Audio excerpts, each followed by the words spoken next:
For hundreds of years, the southern tip of Florida has been a hangout for pirates and smugglers. Although most of the pirates are gone, tons of illegal drugs are still smuggled through this area every year. When the Okeechobee Waterway was built, it created a route through the center of the state, connecting Lake Okeechobee with the Atlantic Ocean and the Gulf of Mexico. The Florida Loop, also known as Smugglers Run, is a boating route that circumnavigates the lower third of Florida through the Okeechobee, down one coast, around the Florida Keys, and back up the other to where it started. Hi, I'm Monica and this is Darren. We sold our house and everything that went with it to buy a boat and live on the water. Together with our dog, Captain Kaya, we're cruising the southern islands of Florida, the Bahamas, and the Caribbean, meeting the people, sampling the food, and learning the culture of these unique tropical places. So come with us and follow our yard-to-yacht journey on your home TV as we go seeking adventure.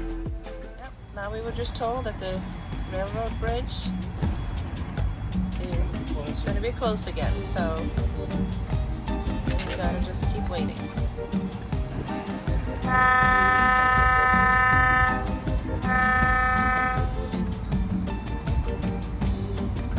Oh, nope. I guess the railroad bridge is good to go.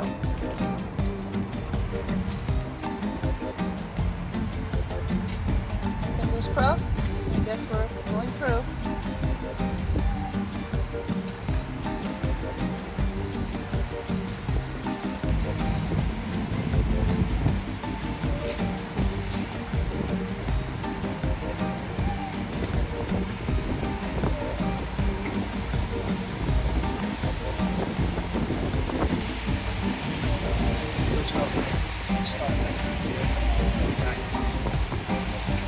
Have a great day.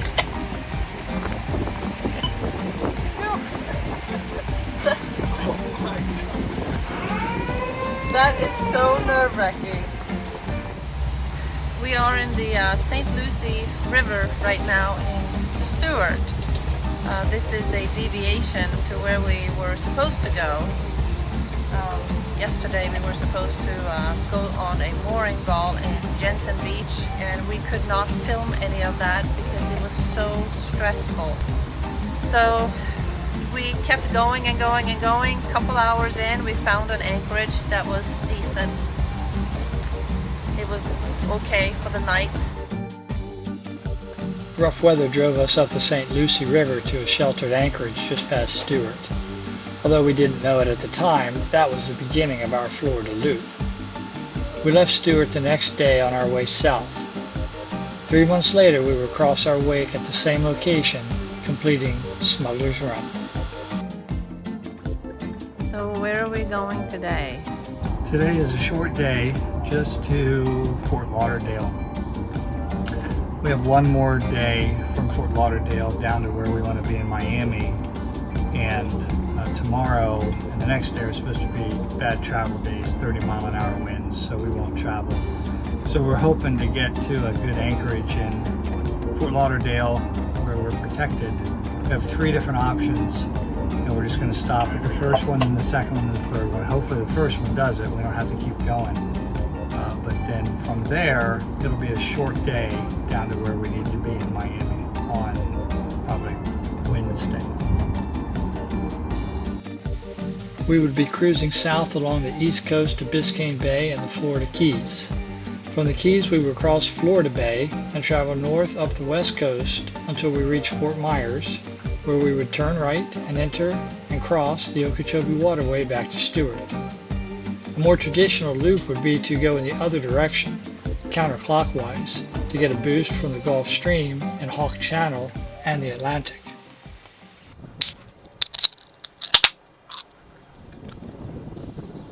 We're having an anchor beer because we did make it to our first anchor spot, and hats off to Darren. I'm always much more nervous than you are, but he basically just kind of came in here like he owned the place and said, we're we're anchoring right in the middle where it shows on my chart that there's a little anchor spot. Yeah. There are boats around us. We didn't do anything that we shouldn't have done. We're evenly spaced with the other boats that are already here. There just happened to be a spot in the middle. But we're kind of close, which I think is okay. But it's a little bit uncomfortable when you're not experienced. When you're new at it. Yeah. Like, we have a concept of how it's done, but we've really only done it maybe 10, 15 times now, max. Yeah. But we know that when we swing, the other boats will swing. That was kind of a concept to wrap my head around initially, thinking, you know, we are spinning and we're going to be hitting other boats, but of course the other boats will also be spinning. Yep. So, yeah, so now we are going to take a break. A 2 or 3 day break. Some bad weather moving in. It's not bad, I guess. It's going to be mid-80s and sunny, but it comes with a lot of wind. So they're talking about gusts tomorrow of 30 miles an hour. That's a little too much for us to be comfortable in. Sunrise Bay in Fort Lauderdale was a very protected anchorage on the ICW. We were there at the weekend, and it was clearly irregular for party boats.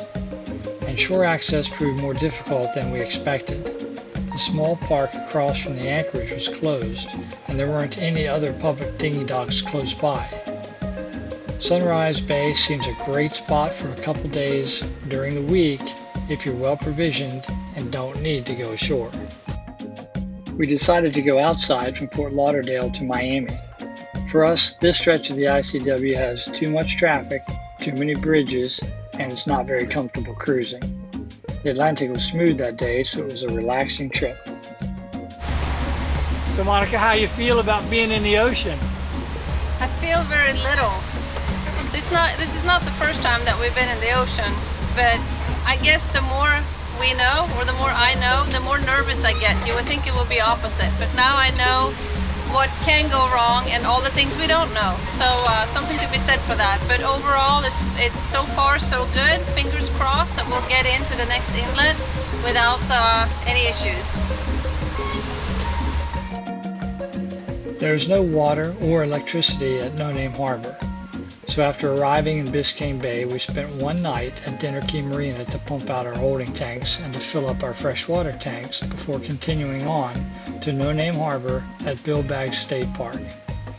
There is plenty of room to anchor at No Name, either in the harbor or in Biscayne Bay just outside of the harbor entrance. You can also tie up to the seawall if you're just planning to visit for the day. What do you think of No Name Harbor? And I think No Name Harbor is cool. Bill Baggs State Park, I think it's called. So much to do here. It's a little pricey. It's like $12 a beer. $9 to be fair to them. $9 It's a beer. expensive either way, but the harbor itself and the easy on and off the dinghy, really nice. yeah, I think it's the nicest, coolest state park that I've ever been in. It is just, it's always still, it's always protected. There's hardly any current. Boats are coming and going, so it's a little tight how people anchor, but there's really not too much movement. There was so much to do and see at No Name that we ended up anchoring in the harbor for 2 weeks. There are biking and hiking trails, a beautiful sandy beach, several restaurants, and historic sites waiting to be explored. And sunsets over Biscayne Bay from the Cleat are very popular each night of the week. But if you would rather be plugged in on your Florida Loop journey, nearby Dinner Key and Crandon Marinas both have transient slips available.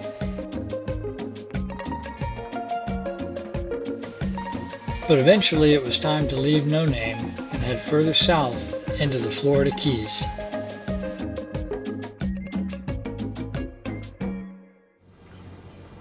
We spent the night here with, that's Everglades National Park, part of it, behind us, and directly on the other side is Key Largo, and we are also next to Boggy Key on the ICW on the bay side, going down toward Marathon. On the way there, being on the bay side, it is very shallow, and that's the one thing that I don't like about the ICW. We go from having all of a sudden less than a foot underneath the boat to 10 feet under the boat, and it changes rapidly. So today, leaving our anchorage, we are waiting for high tide, and that doesn't happen until 3 o'clock. We're actually going to cut through a place called Snake Creek, which is a channel that goes in between Plantation Key and I think it's Key Largo and Plantation Key. What Snake Creek does is one of those many channels that will get you from the bayside over to Hawks Channel on the other side of the Keys, and you should be able to traverse that in either direction. We would anchor at Elliott Key and Key Largo before making our way from the bayside across to Hawk Channel through Snake Creek to a free mooring ball at Indian Key State Park, where the wind and the waves roughed us up a bit. So Darren, how'd you sleep last night? I slept a little bit on and a little bit off. It was very, very rough, and the boat was moving a lot and making a lot of noise, so not that good. So we came out into Hawks Channel thinking that was so much more pleasant than the bayside. Finally made it through that Snake Creek that was terrifying, and here we are, and it's really no better, is it? No, it's much, much worse, actually. We probably should have stayed inside. But it doesn't look too bad today for us. There's some thunderstorms out there, and the wind's blowing, but it's blowing behind us, which will be the first time in quite a while that we've had the wind behind us. And the waves aren't too bad. It's just a little choppy. So I think we've got 4 or 5 hours max to Marathon, then I think we'll be tucked in and we'll be good. We pulled into Skipjack Marina on Marathon. There wasn't much space available because most of the seasonal visitors who spend their winters in the Keys were still there.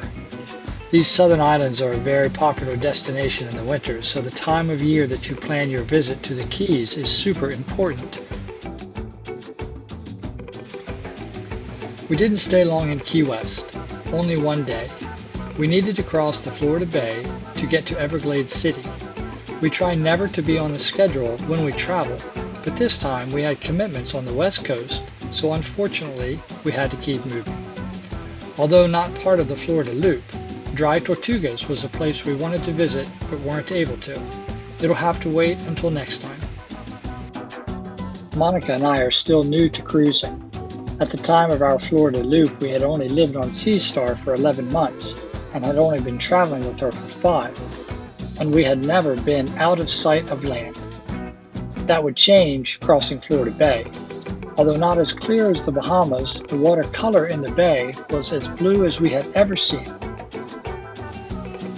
Day 2 from the Florida Keys to Everglades City, just past Indian Key, we pulled into Russell Pass to anchor. Although we still had enough time to push on, the tide was against us and there wasn't enough water in the river for us to comfortably make it up to Everglades City. We would spend one night and a few more hours waiting for high tide to finish this leg of the loop. Everglades City is old Florida. Airboats are a constant and people still come here primarily to hunt and fish. Although we chose the floating docks of Everglades Isles for Sea Star, the highlight of our stay was the famous Rod and Gun Club.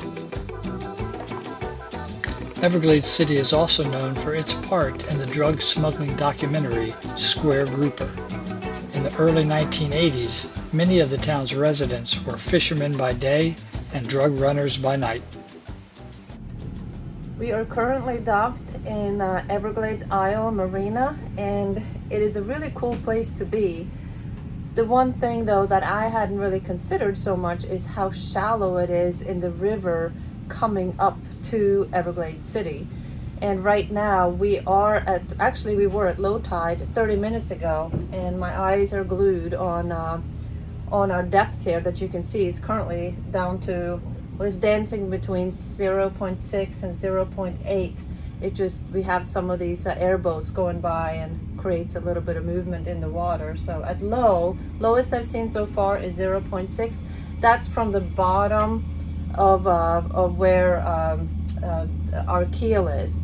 So hopefully it'll stop. I keep looking out, waiting for the water to stop rushing, going out, because we are at low tide, and as soon as it stops, we'll be at slack tide, and then the current will turn, and then it should start filling up again.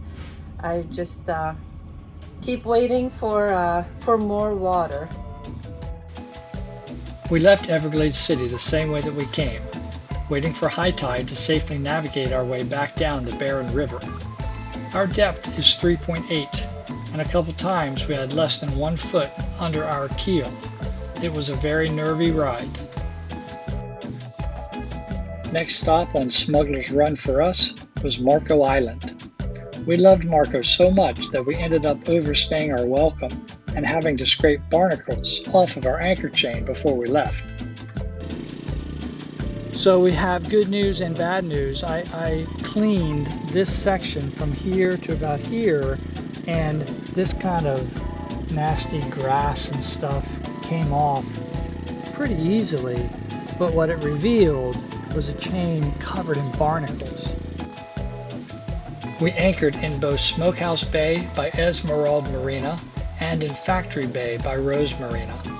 Although both are an easy walk to shopping and restaurants, we preferred Smokehouse. The dinghy dock there is free, whereas at Rose it costs $10 per day. Smokehouse Bay is also much better protected from wake and current and offers multiple restaurants and shops at the marina. Staying at Marco Island was so convenient. We were easy walking distance to grocery stores, West Marine, countless restaurants and shops, and a great farmer's market every week. And Veterans Park was a wonderful place for Captain Kaya to stretch her legs. It was hard for us to leave this slice of paradise when we decided that it was time to go. With the Atlantic Ocean, Hawk Channel, Florida Bay, and the Gulf of Mexico behind us, all we had left to complete our Florida loop was the Okeechobee Waterway and Lake Okeechobee. With this new phase of our journey came a new challenge: 5 locks. To get an in-depth view of what we learned about navigating the locks, check out our episode on locking through the Okeechobee. We took our time crossing the interior of the state. We docked at the LaBelle City Dock, at River House Marina in Moorhaven, and at Roland Martin in Clewiston before crossing Lake Okeechobee and cruising all the way to Stuart. We arrived back in Stuart, where we started after 3 months of travel. We have seen so many cool places, learned a ton about Sea Star and boating, and met some great new friends along the way. But now it's time to give Sea Star some needed attention and to get ourselves ready for our next big adventure.